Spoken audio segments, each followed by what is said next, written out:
Hello YouTube, Insane J here. Hopefully this video isn't rotated the wrong way like my last video was, but I decided I would record another less vlog type video just to show you. I got a new present for this night of Hanukkah. It's a Rubik's Cube. That was a DIY Rubik's Cube that I got already assembled so that it, you know, not because I don't necessarily want to assemble it, I just want it to be really nice and slick, because my old one right here, it's not very good anymore. So I'm just going to do a little quick video of me solving the cube, because I haven't done one of those in a long time. And I figure, I don't know, some of you might be interested still. Let me prop that up. That pops up good for you guys. And I already scrambled it, so I didn't have to waste that much of your time. And here we go.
Alright, so I just finished that up. I hope that video turned out okay, and I hope it wasn't too slow for you.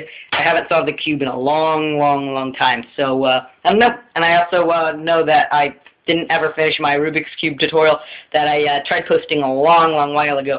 So if you guys actually want to see how I do the Rubik's Cube and how to get fast and whatnot, you can I don't know, leave comments on this video or go back to my main channel and send me a message or leave a comment on any video there, and I'll take a look into it. So I hope you like this video, and make sure to subscribe to this channel, even though I don't really expect to get more than 50 subscribers total.